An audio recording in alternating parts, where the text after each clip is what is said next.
Wonderful. We can see you, John L. Great. Well, that's good. Let's jump in. We thought you were. Yep.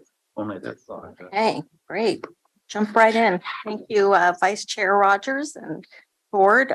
Just for the record, I'm Marnie Kyle. I'm one of the Assistant County Administrators.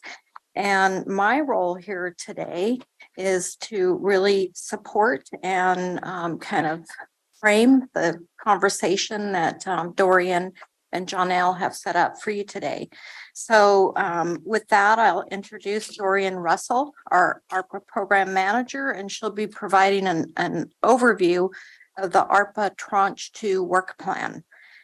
She will be joined today by Jonelle Bell from Disposal Strategies, and he's going to share the community input that's been gathered in our multi-jurisdictional community engagement project.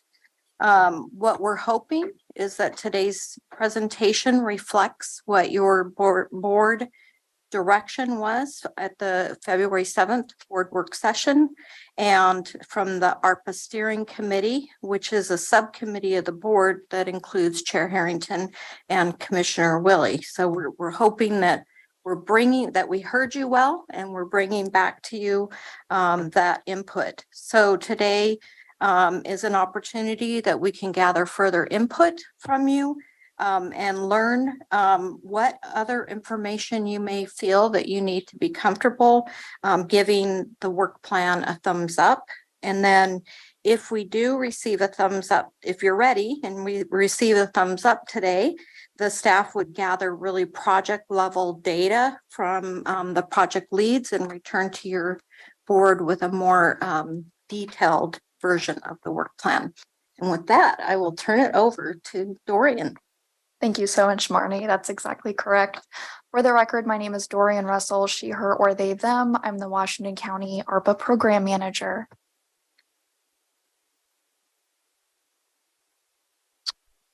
And maybe I'm in charge of the slides. Here we go. Today's purpose, as Marnie mentioned, this is a follow-up presentation to what we had for your board on February 7th. We want to affirm the direction that we heard from you at that meeting. Take any additional input or revisions that you may have to the draft Tranche 2 work plan. And finally, we're aiming to really get concrete final approval from your full board, either at the very end of April or early May. In terms of the board policy questions that we have for you today, you may give us a thumbs up, but we also want to know, is there any additional input or feedback on the draft work plan? And also, what other information can staff provide you so that we can finalize this on that April or early May timeline? Hopefully this is starting to become more familiar. This is a reminder of our ARPA timeline. We have to have all of our funds contracted, ink dry, signed on the dotted line by the end of 2024, so a smidge under 2 years from now. And we have to completely spend out all of our funds by the very end of 2026. Now, at a more micro level, what we've been doing lately, full board touch points. Again, we first presented the draft Tranche 2 work plan to you on February 7th, gathered your feedback through lively board discussion. I came back to you on March 7th, a week after your COVID-19 Remembrance Proclamation, to honor the anniversary of the passage of ARPA funds, where we shared with you some data points and also launched our public data dashboard on performance outcomes for ARPA. Today, in the middle, you'll see March 21st, we're reviewing again the ARPA Tranche 2 work plan with your additional feedback, looking for that thumbs up or thumbs down on whether we understood your feedback. We have the option to return to you again with an additional work session on April 18th, if your board so desires, depending on if there's additional discussion today or input or revisions. As Marnie mentioned, I'd be happy to come back with additional detail and incorporate your feedback. And finally, late spring, looking to adopt your Tranche 2 work plan so we can make sure to meet those obligation and expenditure deadlines set by the U.S. Treasury. What we've heard, importantly, this is what we've gathered from previous board-wide discussion and as well that subcommittee of the board, including Chair Harrington and Commissioner Willie. We heard the desire to raise resilience as a guiding theme, elevated from one of our core values. We heard two main target outcomes for what we're hoping to achieve within the Tranche 2 work plan. We heard that your priorities are facilities safety and community-wide economic resilience. We heard from some members of the board that you'd like an increased opportunity for board touch points. We heard a desire to have increased understanding of what community input that we've gleaned to date. And that's why I'm happy and honored to be joined by John L. Bell today to share his expertise and what his team has heard. We heard a recommendation to reallocate Tranche 1 projects that have unspent funds. And finally, after review of financing options for those 24/7, 365 critical facilities, you'll recall a previous presentation by our CFO, Greg Munn. What we've heard from your steering committee and members of your board is that debt is not recommended as it would further reduce general fund and our ability to carry forward county services. And for the benefit of community who is listening to this, really the two options on the table that your board could consider and were presented to you included using ARPA funds or taking debt. Taking debt means additional debt payments. Debt payments over future years means that we have less budget available for critical county services. And so that is some of the calculus that I understand that each member of the board is doing mentally. Additionally, what we've heard, so following up after that last board work session in meeting with your ARPA leaders, Catherine Harrington and Jerry Willie, we really heard the need for a work plan consisting of both new and potential rollover projects. Again, with that clean break, starting fresh with a new work plan. We heard the desire for a more comprehensive management report. And finally, given the timeline and not wanting to give any funding back to the federal government, we heard loud and clear the need to review allocations every 6 months for potential reallocation for flexibility. And this is especially important as we continue to navigate potential changes in public health mandated work. In terms of our ARPA values, as mentioned, we're elevating resilience as a guiding theme across the entire portfolio, and we are keeping in place the values of equity, collaboration, and good governance that your board established in Tranche 1. Now, resources, what we have to work with. I'm bringing this back to you in a more simplified format. Hopefully this makes more sense this time. These include values that were reported in our last quarterly report to the U.S. Treasury, and I will let you know that we are actively working on updating these numbers at the end of the month for a new report to the Treasury. So these values are going to go down slightly just to show what we've spent over the last quarter. As you'll see here, in terms of unobligated, no signed contract, ink isn't dry. We have $12 million that is unobligated, not in contract from Tranche 1. And the entirety of Tranche 2, that $58 million, has not yet been spent. So your total in terms of resources for what we have to work with is just over $70 million of remaining ARPA funds. In terms of your investment priorities, what we've heard from you as a board, in going to the minimum level of compliance with public health mandates, including that roll forward from what has been unspent from Tranche 1, that's $10.6 million. We also acknowledge in terms of remaining compliant, reporting, and having transparency, you'll see the effective and equitable ARPA management category. Your congregate facilities projects, again, those important HVAC investments in those 24/7, 365 facilities, that $33.4 million we reviewed at our last work session. You may recall that that value is the maximum amount that your county council determined would be eligible for use of ARPA funding. Revenue replacement, That is a technical calculation that our staff has done that shows the amount of ARPA that we can use for our general fund purposes for the county to be able to maintain stability and providing services given pandemic impacts.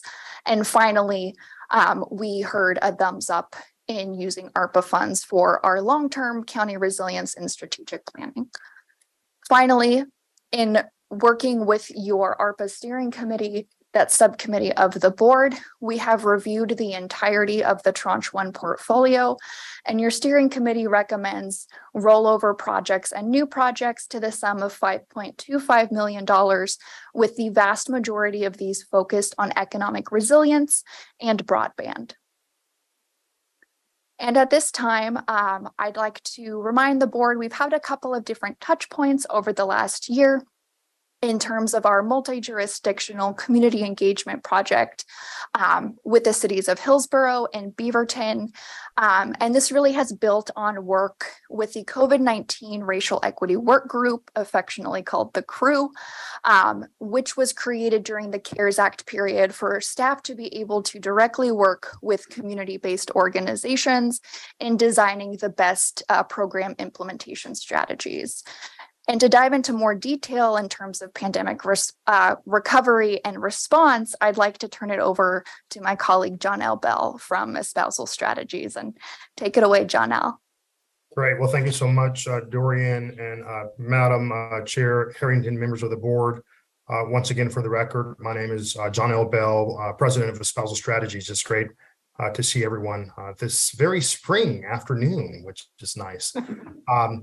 I'm going to just quickly review some of the recommendations that CREW has made, as well as just build upon a quick refresher as to what CREW is. So next slide, please. Just as a reminder, I've had an opportunity of presenting some of CREW's initial findings at prior meetings, but just as a reminder, CREW is comprised of roughly about 275 individuals representing about 135 community-based organizations. And on average, we've seen about 52 meeting participants since October of 2022, which is when we were contracted to really work with CREW. And as was mentioned earlier, CREW was stood up by Washington County to really help steer its engagement and connectivity with community-based organizations, especially during the heart of the pandemic, and has really served as, frankly, I think, a great sort of model as to how to work meaningfully and authentically with culturally specific CBOs.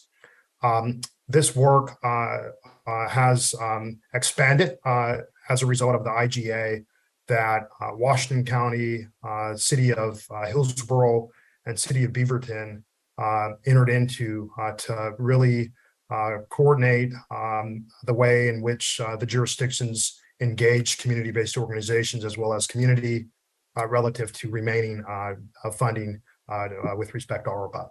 So we've been involved and engaged in that process across those three jurisdictions. Next slide, please. Just as a reminder of where this work sort of builds upon is 3 years ago, this board approved your equity resolution, and it was within the context of your equity resolution as well as office that you kicked off CREW. So always helpful for us to bring it back to how it all ties back to your equity sort of frame. Next slide, please. So now I'll reflect a little bit in terms of the summary of the funding priorities. And of course, this is just specific to CREW. We acknowledge and are aware that the board is wrestling other sort of demands and requests. But the recommendations from CREW is that funding should reflect culturally specific investments and programming, that there ought to be a focus on workforce and housing, with an emphasis on intersecting health and economic development needs. Communities of color in particular continue to struggle with challenges as a result of the pandemic. And so this was a lot of the commentary that we've heard come out of all of our discussions with the CBOs and the members of the community that they represent. To allow for long-term and sustainable capacity building rather than take a small grants approach.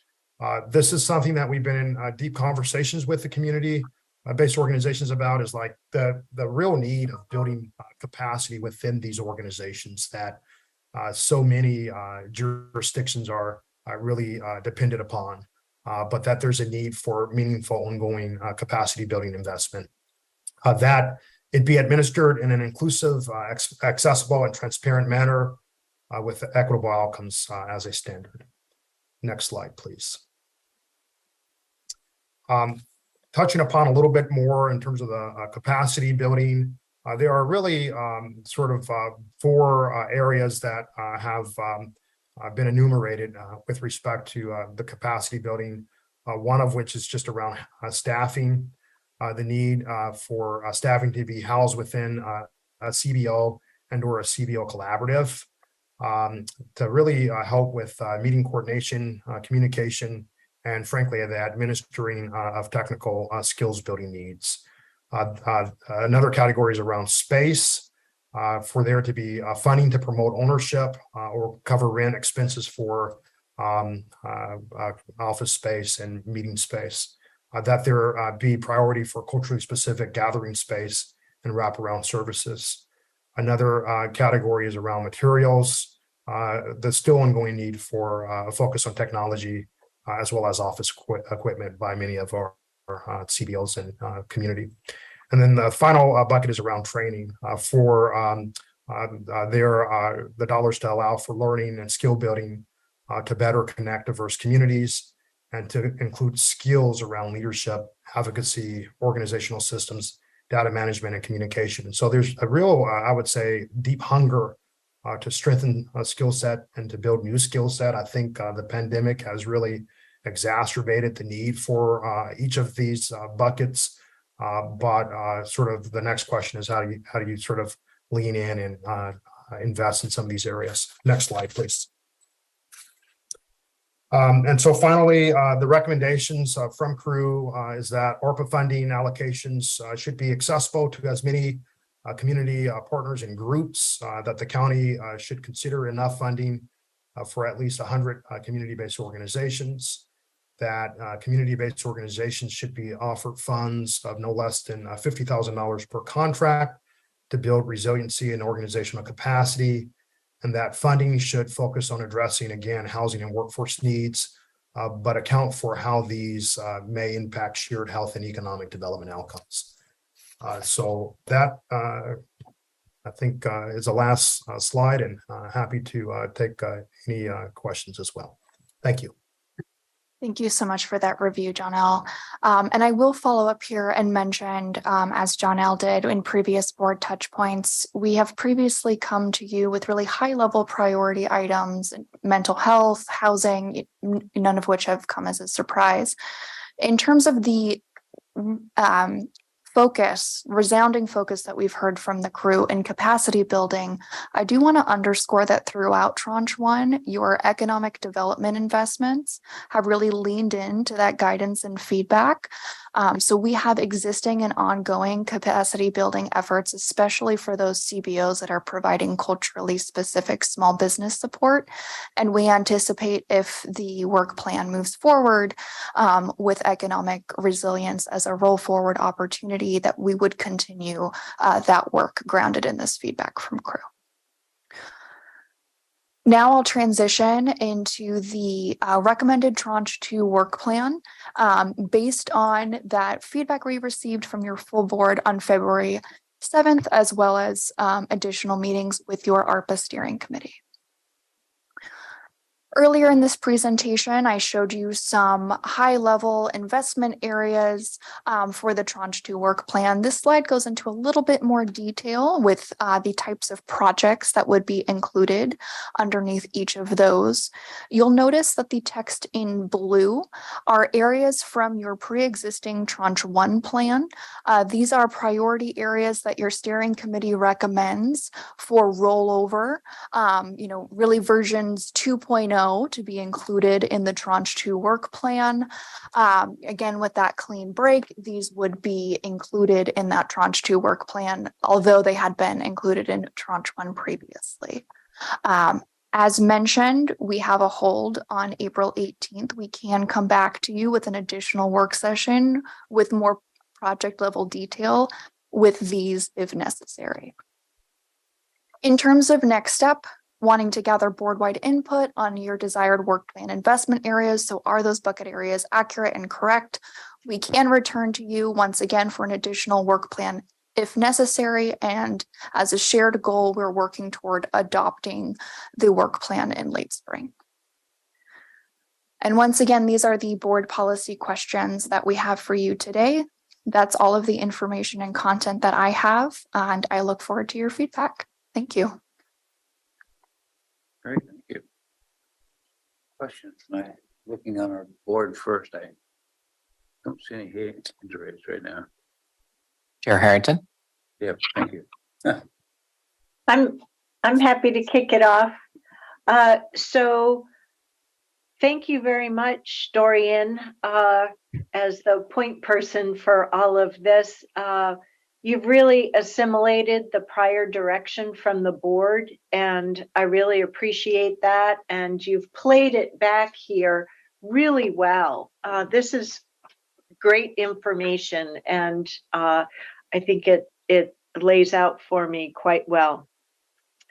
I have 2, 3, 4. I have 5 questions. If I can get answers to these questions, I don't think I'm going to need further information. So I wouldn't need that April touch point, but we'll see how the whole discussion goes. So my first question for you, I think probably with Dorian. So we have had this crew effort. We've, really been trying to be very thoughtful in our use of these federal dollars throughout COVID response, and now with recovery, including economic recovery. Separate from this, we've invested in the Construction Career Pathways program, and that's been an important program for our underserved community members, people of color, and also women, particularly in the trades. So I'm wondering, how is that investment related as I look to slide 19, page 93 of 124 in the packet? Sure, I'm happy to provide a little bit more context there and then also invite Janelle and Tanya as appropriate.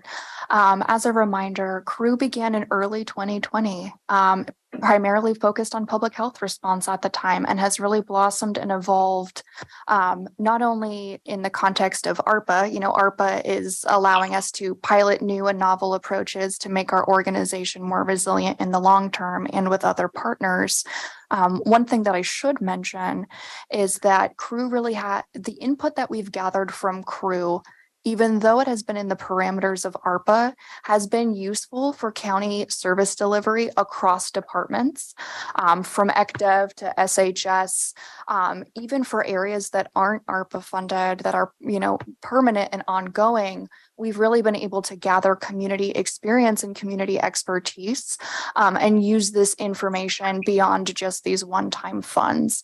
And so there certainly are opportunities for cross-pollination across the organization and across the jurisdictions that are participating, as we have so many shared challenges across our jurisdictions.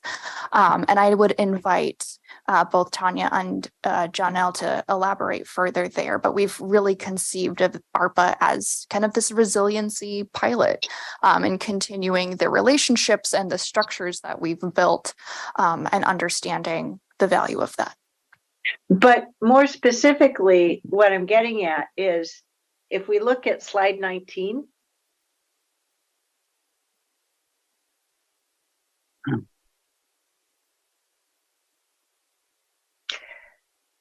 see those congregate care facilities projects? What's the relationship? Is there any? Could you speak to that? There absolutely could be, given that the facilities projects on here have not yet been adopted by the full board. We have not yet, gone through the process of really getting design and implementation support from the crew. After your work plan is fully approved and adopted by the board, we would anticipate continuing to collaborate with crew on ways to implement equity strategies in the development and implementation of each of these projects. And we would anticipate that across the entirety of the portfolio in terms of setting equity goals and target outcomes for each and every one of these projects, and congregate care facilities would be included.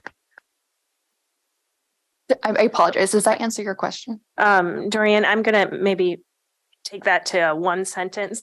Yes, this the facilities investment allows the county to further implement and bring to reality the construction pathways commitment that your board has made. Thank you. That's what I was trying to get at. From maybe to does. Yay! Or yes. I also want to kind of bring us back to maybe the CARES days, early crew days. One of the feedback points that we heard through COVID was, number one, an appreciation for the county working in a very different way with our culturally specific organizations. And I think that's been an opportunity that we've been able to realize through federal funds.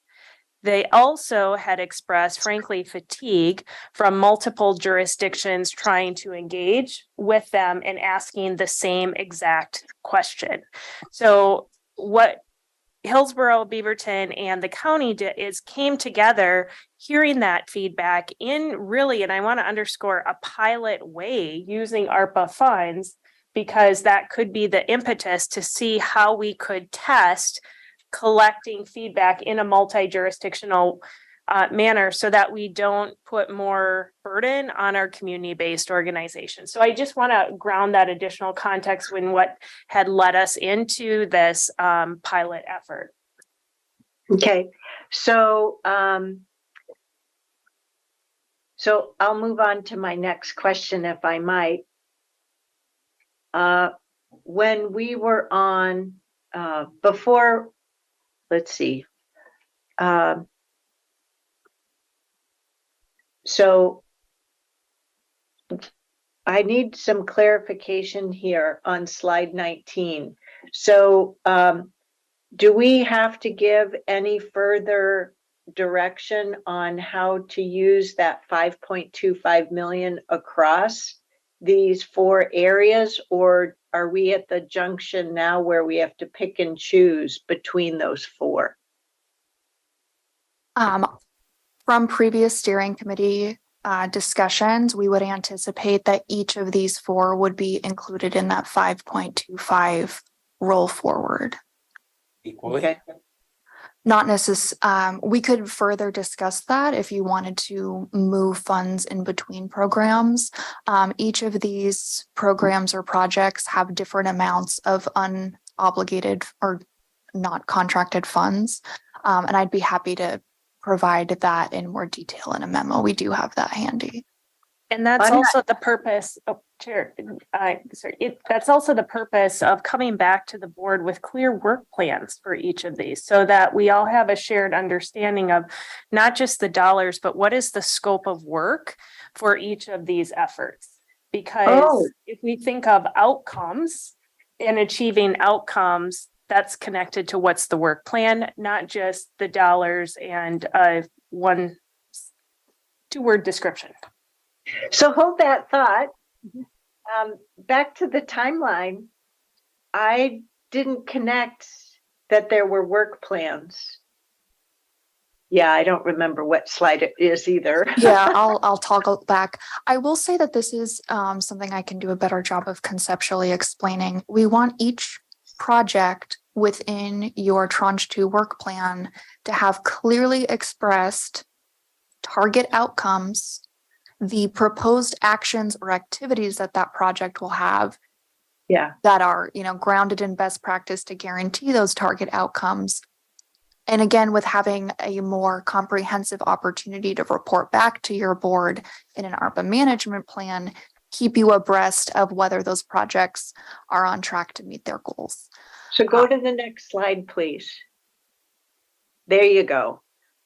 That's the late spring, Correct. formally adopting the ARPA Tranche 2 work plan and allocations. That's what you're referring to, Ms. Angie. That's correct. Okay, I get it. Yep. For some reason, in having looked at these slides in advance of our meeting, I was thinking, oh, okay, well, that lovely slide 19 is what we would be adopting, but that's just the overall summary framework, and there would be that detail coming. Great, I get that. Others may have comments later. Also, Dorian, as Mr. Bell was finishing up his presentation with those recommendations, and then just before you transitioned to the Tranche 2, you made a comment on crew about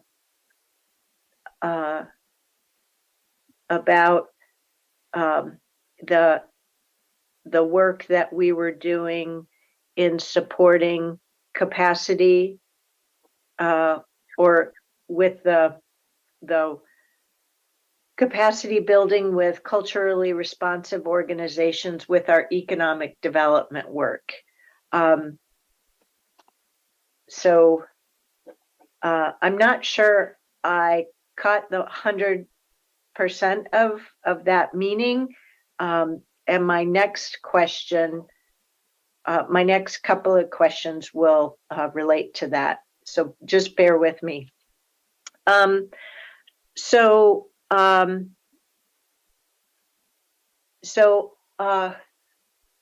Crew started with the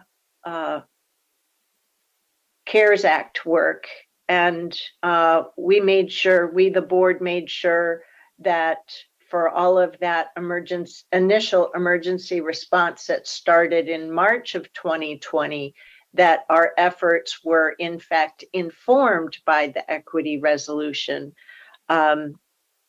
and subsequently followed up on. And then as we were putting together the Tranche 1 framework, we recognized how we were trying to do things very quickly and more effectively than we had with the CARES Act funding, CRF. We moved very quickly because we had to get all those dollars spent by the end of the year until the feds did the last minute switcheroo extension, which was good. But then when we learned of the tranche, the ARPA funding in April of the year 2021, we set out with an initial framework and also asked for that better engagement with community groups. And that's hence where the idea of collaborating with the two largest cities, Beaverton and Hillsborough, was arising, in addition to our need for more data. So there was the passage of time, and then by November 10th of 2022, the board had, prior to November of 2022, had approved the IGAs. And to be quite honest, I've looked back at them. Ms. Angie reminded me last night when we adopted those, might have been in March of 2022, March 15th, from my notes, cryptic notes from last night. But as of November 10th, 2022, through the community engagement, community connections emails that the board was provided and that were made public to lots of folks, that's where there was this invitation for community groups and CBOs to share their perspectives on what an equitable COVID recovery investment strategy would look like in Washington County. So I'm thankful for the crew effort to provide us with input, and I appreciate their sharing their opinions about our broad-based work as well as specific programs. I'm still left wanting to understand what their input is on an equitable COVID recovery investment strategy and what that would look like for them here in Washington County. So I am, Ms. Angie, assuming that through the closure of that program towards this pilot effort, that it doesn't go on forever and ever, that we will be getting a report to close the loop and document that. Am I correct in that assumption? Because otherwise I'm left with assumptions. That's a good question. We will bring a report back to the board. I think the other thing that's important is, just as with many of our efforts in ARPA, to use this as learning opportunities and to look at what worked, what didn't work, how can we do better moving forward as we're a learning organization as well. So with each of these, there's opportunities to do that. Well, we on the board have only been given 2 pieces of information, really. One was those IGAs that we approved back. I think you helped me understand it was last night. We did that March 15th of 2022. So I looked those over and agreed with everything in the topic sheet and didn't see anything from the IGA with Hillsborough that's listed first, and then the IGA from Beaverton that's listed second, that I'm uncomfortable with in any way, shape, or manner. But I still don't see here today how that question is being answered. That's information point number 2. Those many months of emails with this open invitation. So I'll just leave that at that for now.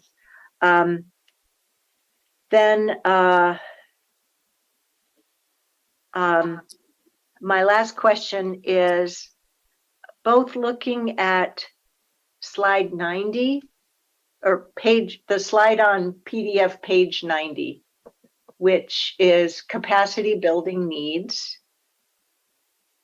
is the title. And then it's just that page. Sorry. Trying to interpret my own notes. Page So 780. titled Capacity Building Needs. One more. There you go.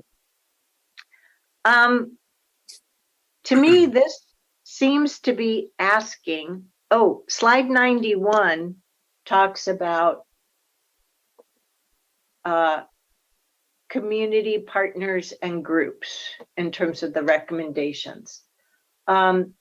So between the slide on capacity building needs and that first recommendation, it feels like we are being asked to invest in the development of existing nonprofits or invest in the formation of new CBO nonprofits versus invest in economic recovery. Madam Chair, I'm happy. No. Please go ahead, Jono. Yes, I'm happy. I think it's both and, Madam Chair. I think what we've heard from our community-based organizations is, yes, they want to see Washington County, City of Hillsborough, and City of Beaverton, and other jurisdictions that they're in conversations with to continue to invest in efforts to build their own capacity and resilience. Because I think what we have found, based upon the community engagement and interacting with them within the context of crew is that COVID really exacerbated sort of the needs within these community-based organizations. And the end part is, in addition, as well as in, making pointed investments in efforts to sustain and support small businesses within these communities as well. So I think it's both and. I'll also add here. Oh, can you hear me okay? Be quiet. Okay. Oh, couldn't tell where that was coming from. I would just also add, Jerry, your question about, did crew respond to the question of what is an equitable recovery or equitable economic recovery? The response to that question is CBO capacity building. And as it relates to economic resilience, we've seen a key learning from across the pandemic, in response, recovery, and resilience, that we are not always the best positioned compared to culturally responsive organizations to provide direct service. And we have really been part of a full community ecosystem in providing services. Thank you. And if I can just add one other point that really came through all of the conversations and that I think folks really wanted to echo was at the heart of COVID, as all jurisdictions were scrambling. These CBOs really partner closely with the county during the response. And again, as a result of reaching hard to reach populations, that was so critical. And again, I think that just exacerbated the need for capacity and sort of ongoing efforts from that perspective. I think you want to hear from us at some point. We've been 40 minutes and we've heard Yes. from one commissioner. The only thing I was going to add, thank you, Jonelle, but I was just going to add that as Dorian spoke to earlier, that we're learning across the organization from the information that crew is sharing, that they're hearing from the CBOs. And as an example, we're looking across the organization at not just ARPA, but what other resources are we using across the organization to help with the CBO capacity building. So looking at SHS, looking at our, as we receive behavioral health funds and workforce development funds. So that's all I would add. And yes, we do want to hear from you. Well, I wasn't being impolite to anybody. I just knew that we had it scheduled for an hour. It's 45 minutes plus now. And Pam, do you want to go next? I'll just close with, I'm very familiar with how the Washington County SHS program and the Metro Affordable Housing Bond program have excelled in our engagement with communities of color and historically underserved communities, both individuals and group. Less so with this report out today. Thank you. Pam, do you want to go next with comments or questions? I'm sorry here. I guess one of the things I just want to reemphasize, and I know we've been talking about this, is that what we've learned is not just for this time frame either. This is for into the future and down the road as well. So that I just want to make sure that I get that out there. Do you have any questions you want to ask or have answered? Or okay. Nafisa, do you want to jump in? Yes, thank you. I'll be quick, Vice Chair Roy Rogers, and say my comment from last week hasn't changed. Last time this information came on board or came in front of our board, I expressed some concerns and asked that we come back with a different way to cut this pie. And it sounds well. I appreciate Dorian, Marnie, and the staff who are working on, and Janelle, thank you for presenting this information. But I am deeply concerned. I really think that we need to go. We need to take a step back and go back to the drawing board and say, what else how else, where does the community fit in this slide? And then, you know, I was trying to figure out what is the best way to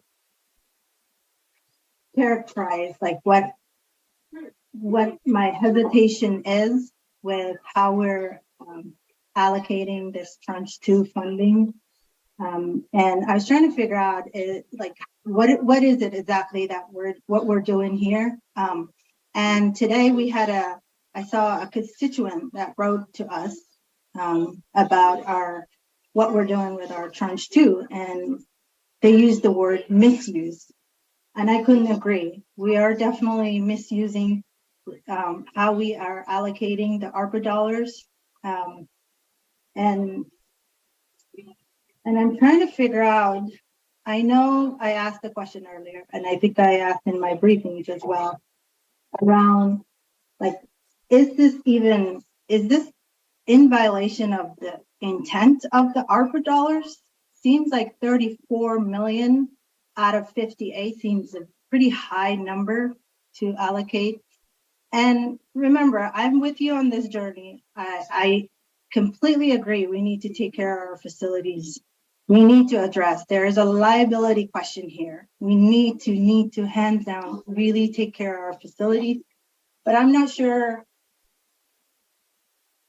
the use of ARPA is appropriate here, and especially 34 million. Could we cut that in half, or could we figure out what else we could do?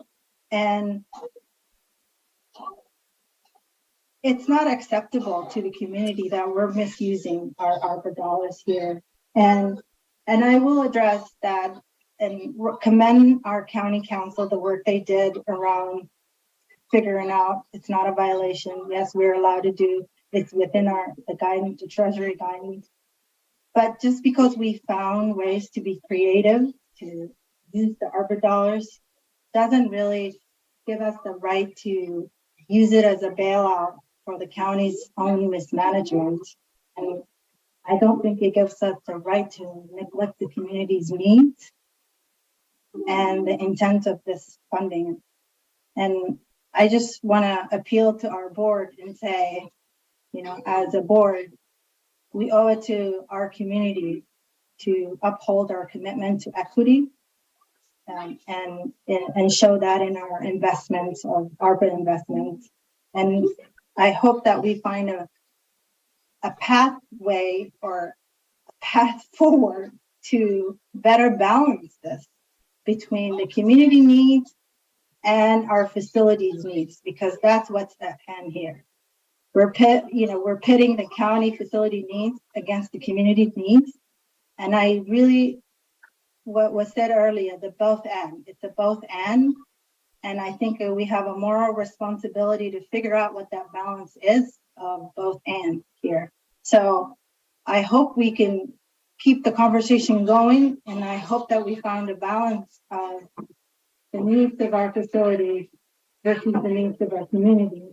To find a sweet spot where we can balance this budget, where maybe the county doesn't win, doesn't get all the 34 million, and the community doesn't get all the half the community wins, but we come to a compromise that everyone gets somewhat of this money and nobody is neglected, including our facilities and the people that utilize our facilities, that are in custody of our facilities. And with that, I turn it back to you, Vice Chair. Thank you very much for your comments. Gary, do you want to? Yeah, I need to go back to, I'm going to respond to your comments in a minute, Nafisa, but so listening to what Jonelle had to say and the ask of $50,000 for 100 CBOs, I guess I didn't even know that we had 135 CBOs. I'd like to see that list of those because that's a large number. So we're talking about $5 million ask. Is that $5 million in this allocation of 70.4 million? No, it's not. This is a reflection of what we've heard from previous board conversations. If you would like to include that, we would be happy to make a revision. Where would it come out of? That would be up to your board to determine. Who's going to choose the 100 out of 135 CBOs? Or who gets to pick the 35 that don't get funding? I think that we would want to come back to you with a project management plan and established metrics of evaluation and criteria for you to approve. Or at least the steering committee to approve. What are we going to do about the other organizations that have already made their ask? The Home Share for 250,000, the Latinx Policy Council for 600,000. There's going to be a lot more when we start opening this door. The intention. Oh, Tanya, Yeah. One of us. Mr. Bell was presenting the feedback that we had heard through the engagement process. That's pure feedback. It is not put into a project proposal. It's just what we heard directly from community through the engagement process. Well, I know. I was just asking for procedurally, how would that work? Because once again, I mean, I've been asked by other organizations if there's going to be a possibility of this. And at this point in time, I've said no. Because we've got allocations and we've got a rough draft structure. And no, there isn't. And so as soon as this word gets out, then we'll have plenty. So let me go back to the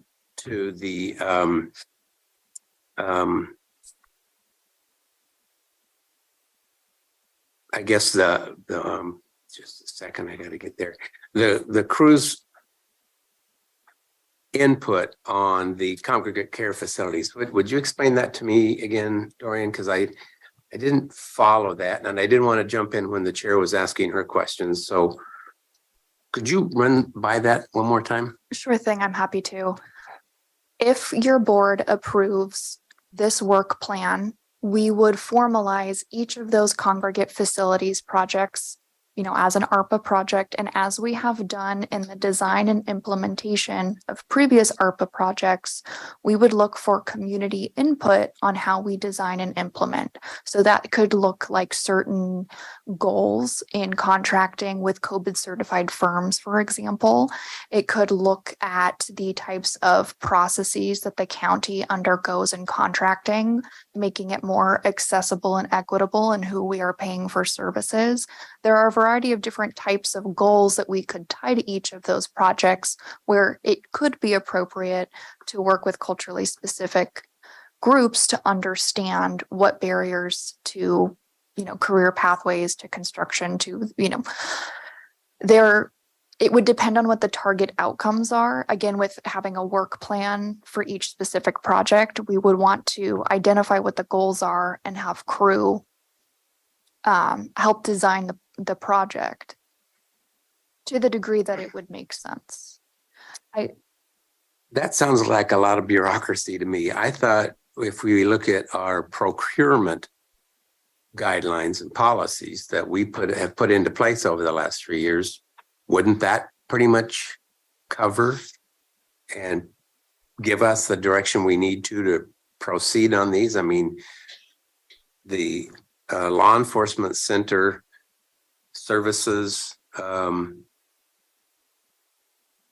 it just seems like these are kind of in a crisis position, and we certainly don't want any catastrophic events to occur.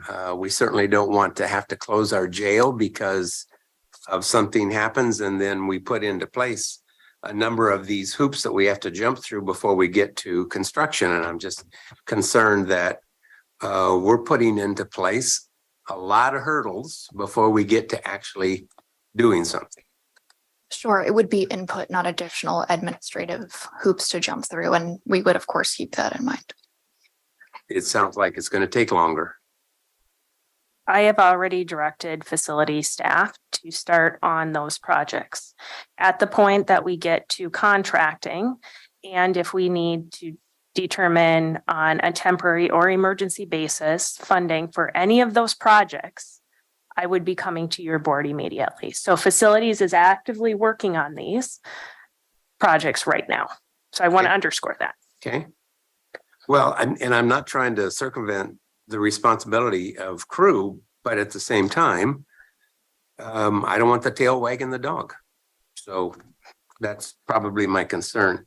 We have an opportunity to engage with our community in soliciting subcontractors, contractors into our contracting process. Kitty Kong out of the Office of OEICE has stood up multiple engagement events to build that capacity with the community. This is a great opportunity to expand that communication network directly with our partners who are involved in crew and continue to expand that so we further build and diversify our construction pathways here in Washington County. Okay, well, I'm not opposed to that. Just again, I don't want these slowed down where we get lost in bureaucracy. And the last thing, I guess, is this is directed kind of to you, Nafisa, on your observation on this. I'm going to trust that our staff and certainly our legal and finance staff have done their homework on interpreting how we can use ARPA money. And I'm certainly not going to become an expert in that, just to make sure that they've done their homework. We hold them responsible and accountable to do that. So with that, they are saying we can use $33.4 million for these projects. For us not to do that, half as you say, or less or more, whatever, encumbers future commissions, 20 years worth of future commissions, and removes some of our general fund ability to provide services. So we'd be basically giving away money and borrowing money. And that's really not a very good financial strategy. So I think it's our responsibility as a commission to make sure that we try and meet all of those needs, but we prioritize them as well. And I think allocating this money in this fashion does that. And so I guess we can agree to disagree. Thank you. Go ahead, Ray. Thank you. First of all, I'd start by thanking the chair and Commissioner Willie for their work. This isn't easy. I mean, it's anybody thinks that this is going to be a continual type of funding is sadly mistaken. The United States government cannot afford to continue to do this. We just can't, as a nation, have any hope for our grandchildren and great-grandchildren to be able to live in a society in which they're not overly indebted. So I understand the significance of the financing. I understand the significance of what's going on. I want to thank those two for taking upon themselves and putting in the work, because it's not easy. I would be with the position of spending it on the capital as much as possible. I don't think there's anything. In fact, I know there's nothing illegal about that. I've seen these funds across the state and people are doing this exact thing. I think of the hardworking people who get up every day, whether you're working at McDonald's or Intel or in between, you get up every day and you're paying your taxes. You don't want to be faced with an issue of saying, I've got to now pass more bonds to put on roofs and HVAC systems, because we shouldn't be convinced otherwise. If we don't fix these things with the money that's available, we're going to have to tax ourselves. So for those who want to tax themselves, that's a position you need to stake out. But if you're saying these need to be fixed, and they do, and I think there's even a few more probably not there, that's the position I would take. My comments in regard to the 100 ask, I haven't looked at them. I don't know exactly what those are. It sounds like a lot of peanut butter to me, just from being uneducated to what's going on there. I'm all for sustainability. I've never thought you throw a bunch of money at things and hope that you're going to get something out of it. I think you pick the programs that are going to work. You very deliberate in that, and invest in things that are sustainable. I don't want to put words in Janelle's mouth, but I mean that's what he was saying all along: sustainable. And so we need to take a look at what will play out in the future and what is good. So I think the questions that we're being asked about 50,000 for 100. I mean, I wouldn't personally care if it was $5 million and it was $1 million for 5. If we had something that I knew was going to be here 10 years from now versus 50,000 that would basically go to administration of small contracts. And at the end, statistics tell us that, people go out of business. Nonprofits go out of business. And so I think we need to give our taxpayers something of value. So your plan and work in general is good. I think what you're hearing is diversity of opinion in regard to how funds are spent. I err on the side of the working people of this county and this state who are paying those federal dollars and paying those state dollars and saying, give me something that I don't have to come back and keep paying on. So I've said everything I need to say, but as I understand it, and I will ask Tanya, are you going to come back with something for us all to chew on, or we kind of affirmed? I mean, you heard a variety of opinion, but how do we proceed? So I think the question before your board is, do you want to have another conversation on this? Or do you need additional information for us to bring this back as a proposal and finalizing the work plan in April? And I see the chair's hand, both hands. Yeah, she'll be conducting the next one, so please. Can we go to the slide after this one? Yes. So this, I think, is getting to Commissioner Rogers' question and what Ms. Angie is saying. Yep. So what we heard earlier was there's our meeting today. There's the possibility of an April 18th, and then there's that late spring. So, four of us have weighed in on slide 19. We're still a little curious about the how the 5 point whatever will be invested, but we heard from Ms. Dorian. I didn't get your last name, Ms. Russell. Thank you. We heard from you, Dorian, that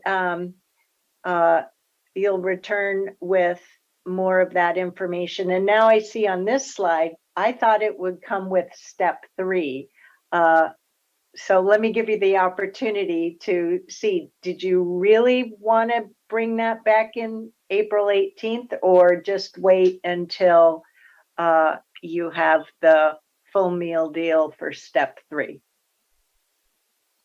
So I think what we're offering is, if we get a thumbs up on the general framework on the previous slide, that we would not have to come back on April 18th unless you directed us to, but we would go straight to a late spring, Mayish meeting where we would share the final, more detailed work plan and ask for your approval. Action at a board meeting. And that would be, yes, an action item at a board meeting. So it's just, the question is, do you want that interim step before the action item comes before you at a spring board meeting? Well,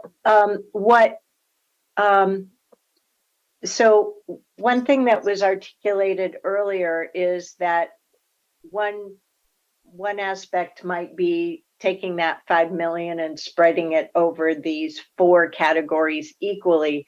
I don't know that our encampment program was invested previously at the same level.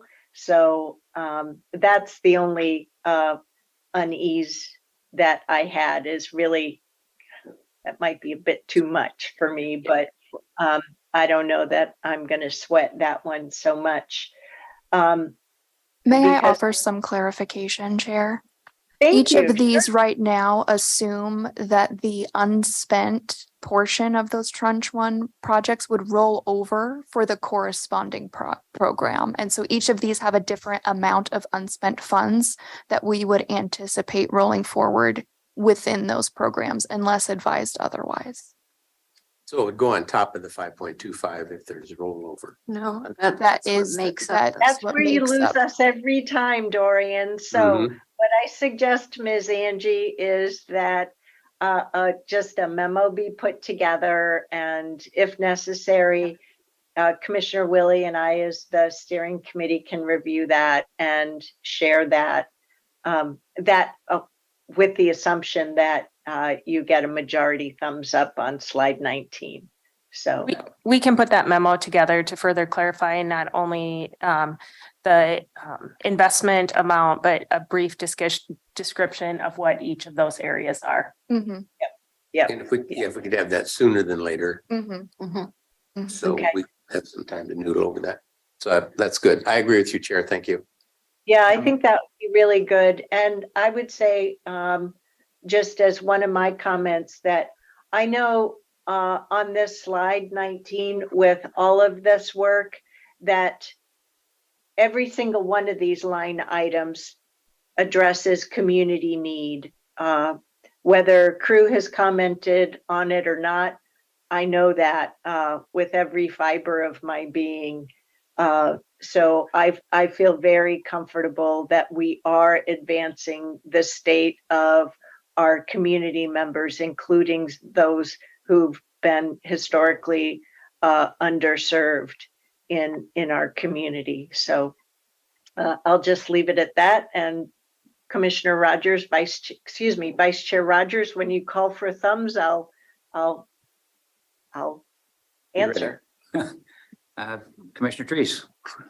Thank you. I just wanted to thank Commissioner Willie for talking about the effects of the debt we would incur if we went forward with the if we didn't pay for the congregate care facilities projects. And I think that that's a really important issue. And I'm very concerned about encumbering our future commissions, future leadership of the county with those costs. And I also want to remind once again people that these costs came up 7 months ago. So we've been in a very difficult situation, and I will be voting thumbs up on this as well. Thank you. Commissioner Fye, is there any last comments? Yeah, I will not be supporting this. Thank you. Mr. Willie? I'm good. The only final comment I would make is just for, I guess, full disclosure, I asked Greg Munda, what would it take to bond 35 to 40 million, double that? So you're talking about some levy that would go out for 70 to 80 million dollars with interest. That's a lot of future debt service. So I'm a thumbs up as well. So how many years? I think I heard 4 thumbs up, and Commissioner Fye is not in agreement. So it's 4-1. It sounds like to proceed with this particular model, and you're going to give us some more information to our subcommittee of the chair and Commissioner Willie. So I just want to be clear, we will put together a memo, work with your board subcommittee to ensure that it meets clarity, and then issue that memo to the entire board, which will provide clarity in the 5.25, the blue area of the screen. Then we will prepare to come back to your board at a board meeting with more detailed information on this work plan for formal board action this spring. Perfect. I think we're all in agreement. Yep. All right. Well, thank you too for spending a little bit of your time this afternoon with us.